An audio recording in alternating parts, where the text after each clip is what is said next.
21절 두 절입니다. 신약성경 베드로후서 1장 20절 21절 신약성경 385쪽입니다.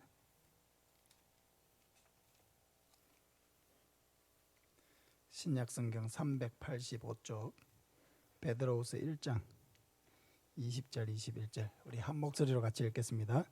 먼저 알 것은 성경의 모든 예언은 사사로이 풀 것이 아니니 예언은 언제든지 사람의 뜻으로 낸 것이 아니요 오직 성령의 감동하심을 받은 사람들이 하나님께 받아 말한 것임이라. 아멘. 지난번에 웨스트민스터 신앙고백서 1장이 성경에 대한 10가지 고백이 나와 있는데 지난번에 5가지 고백에 대해서 함께 나눴었습니다. 한번 정리를 해보려고 합니다. 첫째는 하나님은 자연 계시를 통해서도 우리에게 말씀을 하시지만은 자연 계시라는 것은 이렇게 자연 현상을 통해서 우리에게 주시는 메시지를 말하죠. 근데 이런 자연 계시를 통해서는 우리가 하나님이 우리를 어떻게 구원하기를 원하시는지, 우리를 구원해서 어떻게 거룩한 백성으로 살기를 원하시는지 자연 계시를 통해서는 우리가 깨달을 수가 없습니다. 그래서 하나님께서 특별 계시인 성경을 우리에게 주셨다 했습니다. 성경은 특별 계시죠. 하나님이 우리에게 주시는 계시는 자연 계시, 특별 계시 두 가지가 있는데 바로 우리가 가지고 있는 이 성경이 하나님의 특별 계시로 주어진 것이다 하는 것이죠. 두 번째로 성경은 어떻게 구성되어 있느냐? 구약 성경과 신약 성경으로 구성되어 있다. 구약 성경은 39권, 창세기부터 말라기까지 39권으로 되어 있고 신약 성경은 마태복음에서 요한계시록까지 27권. 그렇게 해서 총 66권의 성경으로 이루어졌고 이 성경으로 하나님의 특별 계시인 성경은 완성되었다. 더 이상 새로운 성경이 더 포함되어야 될 이유가 없다는 것입니다. 세 번째로는 외경에 대한 부분입니다. 외경. 우리 성경에는 포함되어 있지 않습니다. 외경이라는 말은 성경 밖에 있는 성경을 말하는데 가톨릭 성경에는 이 외경이 포함이 되어 있지만은 우리는 이 외경을 빼고 66권만으로 되어 있습니다. 이 외경은 성경의 권위를 갖지 않습니다. 그래서 성경에 포함되지 않았고요. 그래서 이 외경은 그냥 우리가 다른 사람이 쓴 책과 성경을 구별하듯이 이 외경도 다른 사람이 쓴 책으로 우리는 간주하고 다른 성경과 동등한 권위에 두지 않는다. 이것이 이 외경에 대한 우리의 관점입니다. 그러면 우리가 왜 이 성경을 믿고 순종해야 되느냐? 그것은 이 성경이 하나님의 말씀이기 때문이다 하는 것이죠. 그래서 이게 하나님의 말씀이라고 한다면은 우리는 반드시 이 말씀을 믿고 순종을 해야 합니다. 그리고 그 순종에는 하나님의 축복이 약속되어 있습니다. 그래서 항상 하나님의 말씀을 읽고 내가 순종해야 될 게 뭐냐 그것을 깨달아 가지고 깨닫게 하시는 만큼 순종을 하면은 그만큼 하나님께서 우리에게 그 말씀을 통해서 복을 주시고 또 그 말씀을 순종할 때 우리는 하나님을 체험할 수가 있게 됩니다. 이 성경이 하나님의 말씀이라고 하는 것을 그럼 어떻게 알 수 있느냐? 성경 자체에서 강력하게 이것을 증거해 주고 있다는 것입니다. 그 내용이 하나님이 기록하시지 않았다면 쓸 수 없는 내용들, 그리고 그 교리의 유효성, 문체의 장엄성, 모든 부분의 일치, 또 모든 영광을 하나님께 돌리는 전체의 의도, 그리고 성령께서 주시는 확신, 이런 것들이 이 성경이 하나님의 말씀이라는 것을 우리에게 증거해 주고 있다라고 했습니다. 자, 오늘 이제 6번째 성경에 대한 신앙 고백입니다. 좀 긴데요. 그래도 화면을 보고 또 책을 보시고 6번째입니다. 같이 한번 읽겠습니다. 하나님의 자기 영광과 사람의 구원, 그리고 믿음과 생활에 필수 불가결한 모든 일들에 관한 하나님의 협의 전부는 성경에 명시적으로 기록되어 있거나 합당하고 필연적인 추론을 통하여 성경에서 이끌어낼 수 있다. 이 성경에다 성령의 새로운 계시이다, 사람의 전통이다, 어떤 것이라도 어느 때라도 덧붙여서는 안 된다.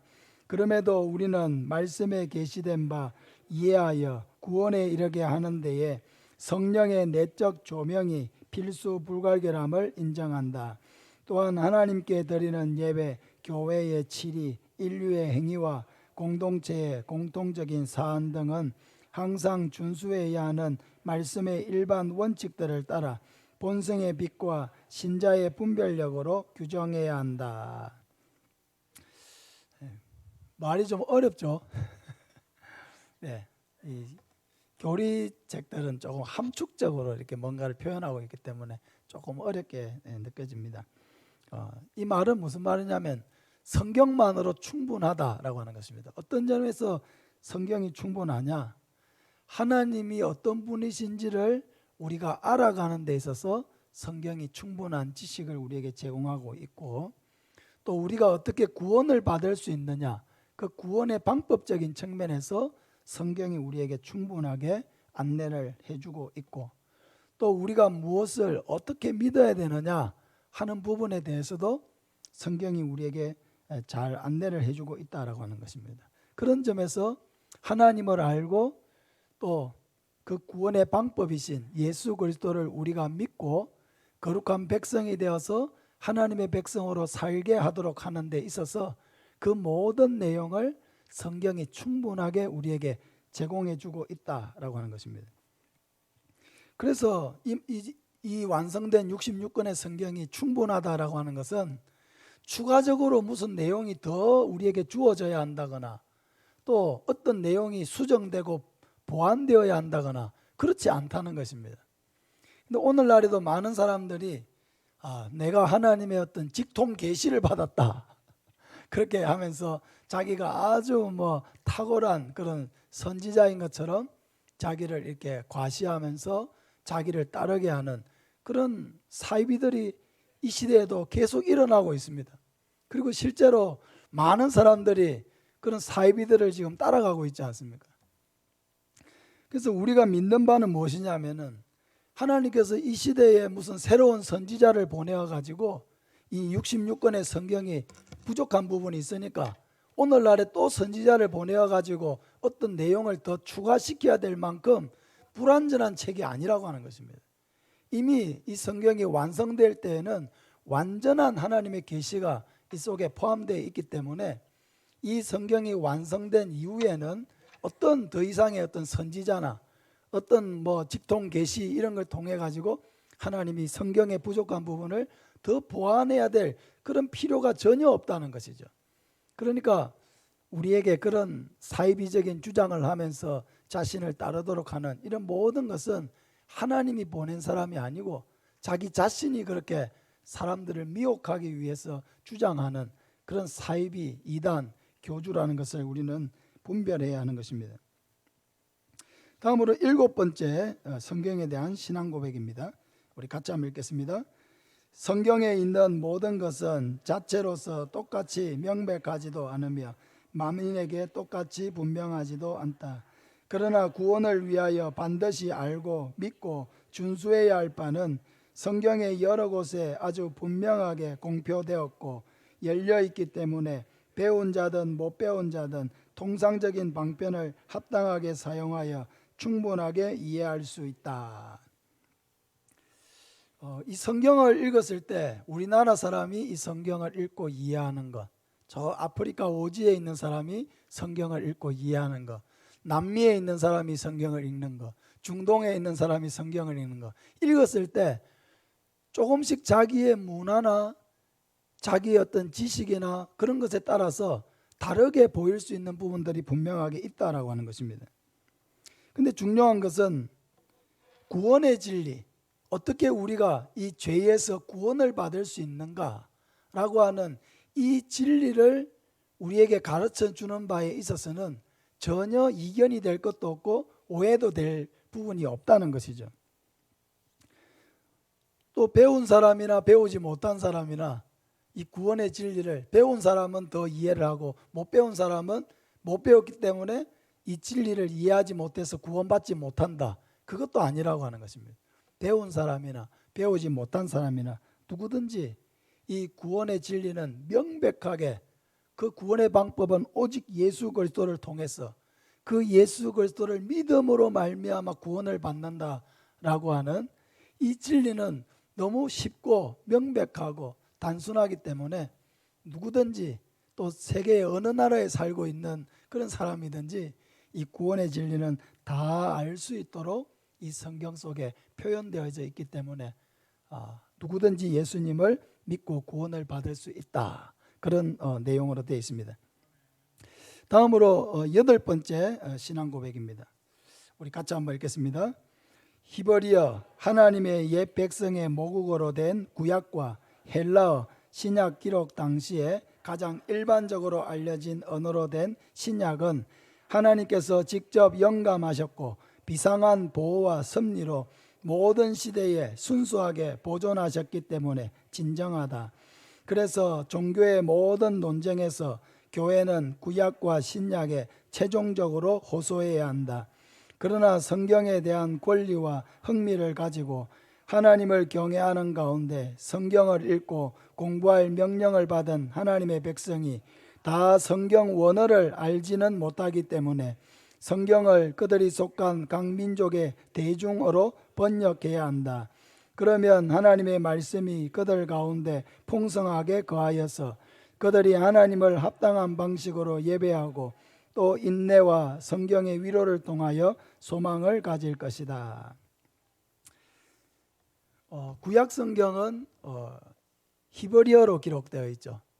그리고 신약 성경은 헬라어, 그리스어로 이렇게 기록이 되어져 있습니다. 그리고 이 성경의 원어는 하나님이 직접 영감하시고 또 처음의 성경, 처음에 원래 성경, 그 성경을 기록해서 우리에게 전해지기까지 그 언어가 또 그리고 그 언어로 기록된 내용이 순수하게 잘 보존되어서 오늘 우리에게 전해지고 있다라고 하는 것입니다. 근데 이제 문제는 무엇입니까? 세상의 모든 사람들이 히브리어와 헬라어를 배워가지고 그 성경을 읽으려고 하면은 그러면 성경을 읽을 수 있는 사람이 많이 없겠죠. 그러면은 예수님께서 이 복음을 온 세상 사람들에게 전파해서 그 예수님을 믿고 구원을 받도록 하셨는데 원래 이 히브리어 헬라어로 기록된 이 성경을 주면서 이것을 읽고 예수 믿고 구원받아라 이렇게 하면은 그럼 몇 사람이나 구원받을 수 있겠습니까? 이 언어를 배우고 터득한 그럼 몇 사람만 겨우 구원을 받을 수 있겠죠. 그것은 하나님이 원하시는 바가 아니라는 것입니다. 그래서 하나님은 세계에 있는 그 언어가 다른 모든 사람들 그들이 가진 문자와 언어로 성경을 번역하기를 원하시고 번역된 성경을 통해서 자기 나라 말로 이 성경을 읽고 구원의 진리를 깨닫고 또 말씀을 통해 주시는 하나님의 위로를 받고 그렇게 믿고 살기를 하나님은 원하셨다라고 하는 것입니다. 그래서 오늘날에도 해외 외국에서 선교를 할 때 가장 중요한 것은 뭐냐면 그 나라 말로 된 성경을 번역하는 일입니다. 여러분 이 세계에 몇 가지 언어가 있을 것 같아요? 한번 추측 한번 해보세요.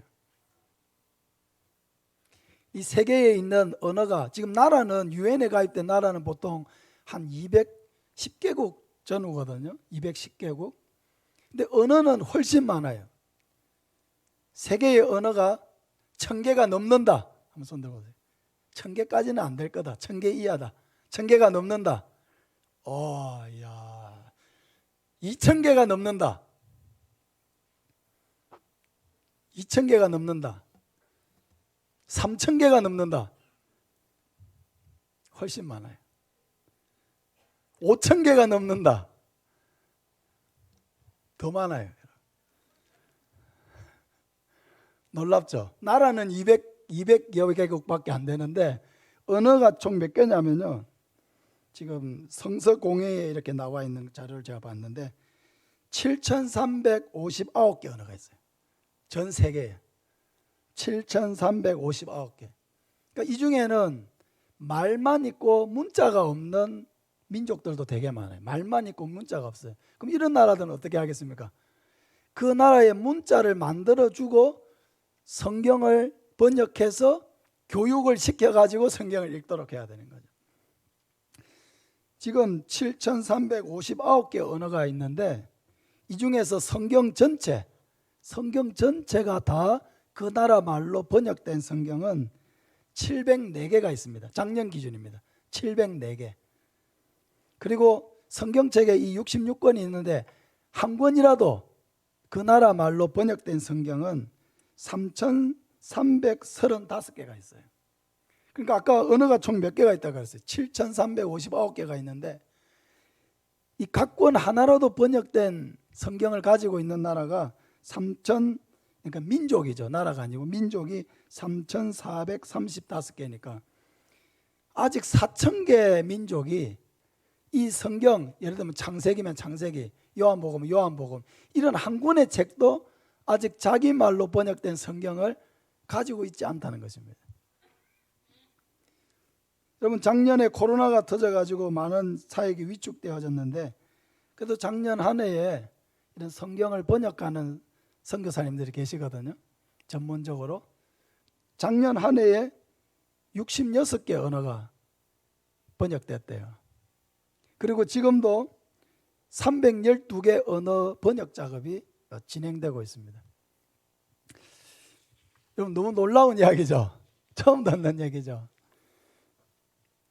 참 놀라운 것은 우리나라에 우리 말로 된, 우리 글로 된 이 성경이 일찍 우리나라에 보급됐다는 겁니다. 우리나라가 이렇게 많은 그리스도인들이 단기간에 많은 사람들이 예수님을 믿고 전국 각지에 교회가 세워지는 이런 역사가 약 130년 만에 이렇게 일어나게 됐는데 세계에 유례가 없는 그런 이제 역사입니다. 기록입니다.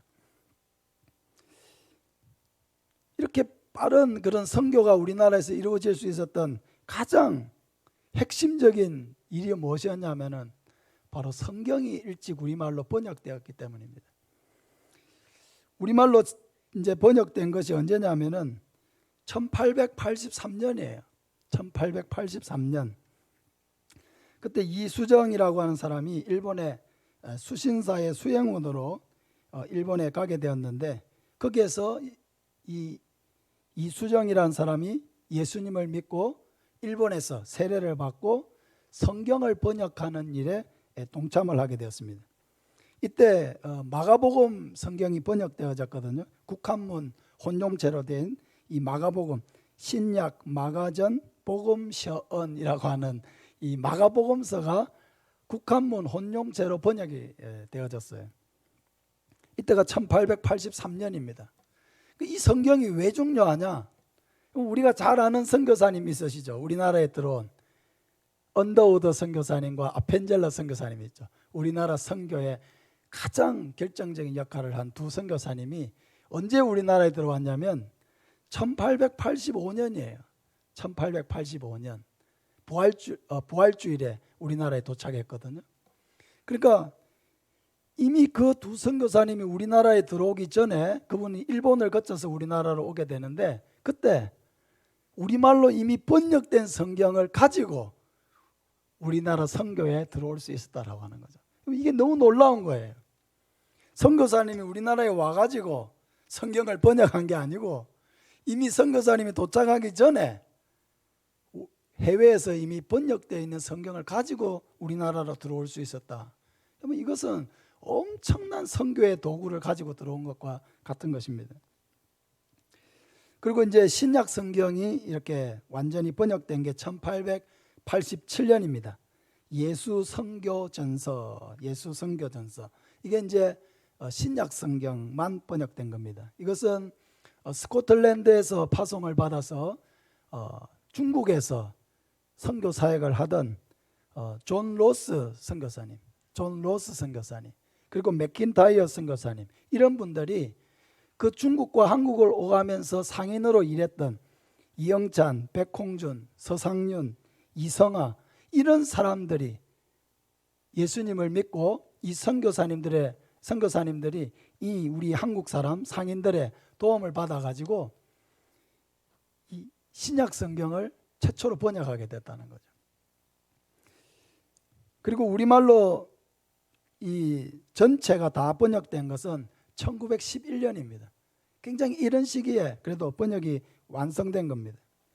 그리고 1938년에 성경 개역판이 출판이 되고 또 1952년에 개역 한글판, 지금 우리 쓰고 있는 성경은 개역 개정판이죠. 그 앞에가 개역 한글판인데 그게 1952년, 지금 우리가 쓰고 있는 개역 개정판 성경은 1998년에 이렇게 다시 개정되어서 지금 우리가 사용하고 있다는 것입니다. 그러니까 우리나라 선교의 역사에서 굉장히 중요한 것은 선교사님이 이미 우리나라에 들어와서 활동하기 전에 이미 우리말로 번역된 성경이 있었다라고 하는 이 사실, 너무 놀라운 거예요. 모든 민족은 자기 말로 또 자기 글로 된 성경을 읽을 권리가 있습니다. 그 자기 글로 된 성경을 읽어야 그들이 구원의 진리를 바로 깨달을 수가 있고 또 그 민족에게 쉽게 복음이 전파될 수가 있는 것입니다. 아직까지도 4,000개의 민족이 자기 언어를 갖고 있지 않습니다. 4,000개의 민족이 자기 언어를 갖고 있지 않아요. 자기 말로 된 번역 성경을 갖고 있지 않습니다. 근데 우리는 이미 135년 전에 이미 우리말로 번역된 성경을 가졌다라고 하는 것은 세계 선교를 향한 하나님께서 우리나라를 귀하게 쓰시기 위한 그런 하나님의 뜻과 목적이 있었다는 것을 우리는 분명하게 확인할 수가 있는 것입니다. 다음으로 성경에 대한 9번째 신앙 고백입니다. 같이 한번 읽겠습니다. 성경을 해석하는 정확무호한 법칙은 성경 자체이다. 그러므로 어떤 성경 구절의 참되고 완전한 의미, 여럿이 아니고 하나이다에 대하여 의문이 있다면 보다 분명하게 말하는 다른 구절을 가지고 살피고 깨달아야 한다. 이건 성경을 해석할 때 가장 중요한 가이드라인을 우리에게 말해주는 거예요.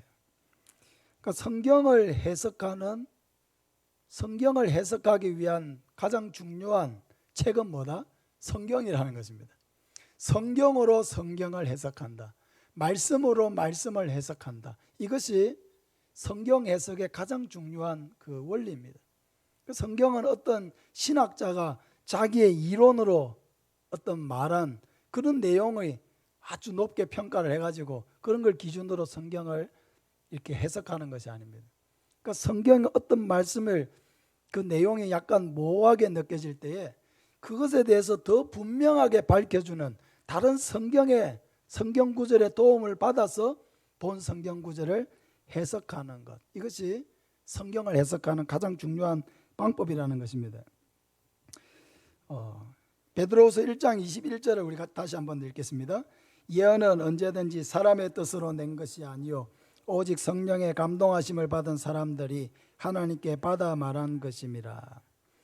이 예언은 구약, 아직까지는 신약 성경이 완성된 시대는 아니니까 구약 성경을 말하는 것인데, 이 성경들, 예언들은 사람의 뜻으로 낸 것이 아니요 오직 성령의 감동하심을 받은 사람들이 하나님께 받아 말한 것입니다. 그러니까 이 성경을 누군가가, 예레미야가 성경을 기록하고 다니엘이 성경을 기록하고 사무엘이 성경을 기록하고 했다 할지라도 그 성경의 원저자는 누구라는 겁니까? 하나님이라는 거죠. 왜? 이 사람들은 성령의 감동하심을 받아 하나님께 받은 말씀을 기록한 것이니까 자기 생각을 기록한 게 아니라는 거죠. 자기 얘기를 기록한 게 아니라는 거죠. 그래서 우리는 이 성경이 어떤 사람들의 기록이 아니라 하나님께서 쓰신 하나님의 책이다. 이것을 우리가 분명하게 믿을 수가 있는 것입니다. 그래서 성경을 우리가 성경으로 이해하기 위해서는 성경 본문에 익숙해지는 게 가장 중요하겠죠. 그래서 우리가 성경을 여러 번 반복해서 읽어서 성경 전체 안에 있는 내용들을 우리가 익숙하게 알게 되는 것이 필요합니다. 쉽지는 않습니다. 그러나 꾸준히 우리가 평생 동안 계속 성경을 읽어 나가면서 성경을 더 깊이 이해할 수 있어야 합니다. 근데 또 하나의 이제 성경을 이해하는 방법 중에 하나가 관주를 사용하는 것입니다. 관주라는 게 뭐냐면요, 우리가 성경책을 이렇게 읽다 보면은 성경책 우리 절 이렇게 보면요, 지금 오늘 읽었던 본문에는 없는데, 예를 들어서 2장 1절을 한번 봐보실래요? 자기 성경책에 베드로후서 2장 1절을 한번 봐보세요. 그러면은 제일 마지막 부분에 오른쪽에 보면은 깨알 같은 글씨로 성경 본문이 하나 적혀가 있죠. 보입니까? 2장 1절 마지막 부분에 보면 취하는 자들이라, 그 옆에 보면은 마태복음 24장 11절, 디모데전서 4장 1절, 이런 본문이 적혀 있죠. 이런 본문을 관주라고 그래요. 관주.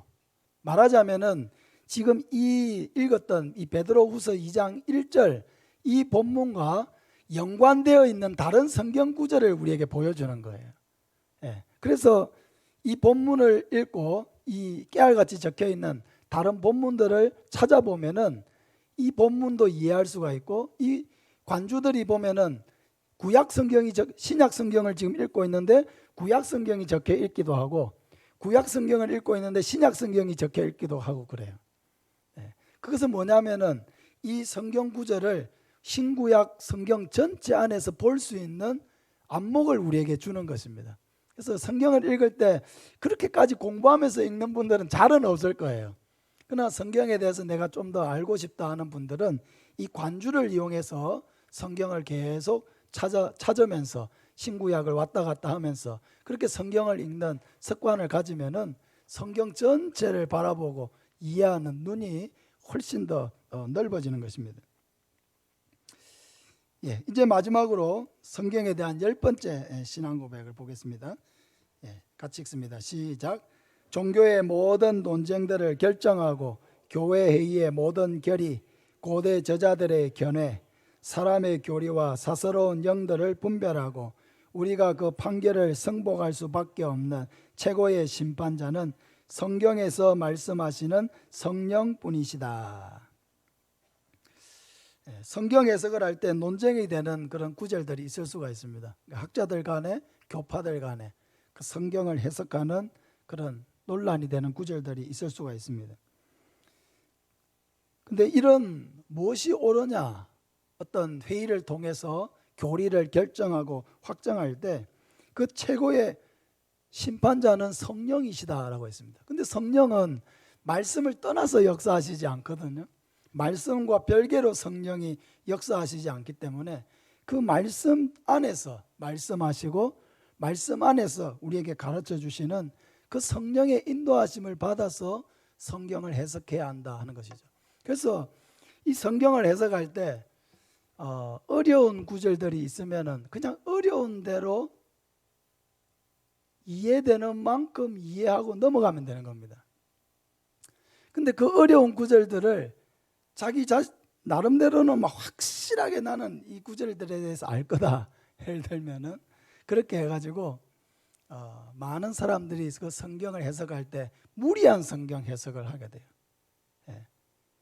논리적으로 비약적인 해석, 전혀 본문과 연관되지 않는데 연관되는 것처럼 해석을 하는 그런 경우들이 많아요. 그러니까 대표적으로 그런 해석을 하는 것들이 다 이단 사입이 돼서 그렇게 하는 겁니다. 그 성경을 아전인수격으로 자기에게 유리하도록 그렇게 해석을 하는 것이죠. 그러니까 일반 사람들이 성경을 잘 모르니까 그런 식으로 해석을 해도 그런가 보다 하고 넘어가 버리니까 거기에서 이렇게 문제가 발생하게 되거든요.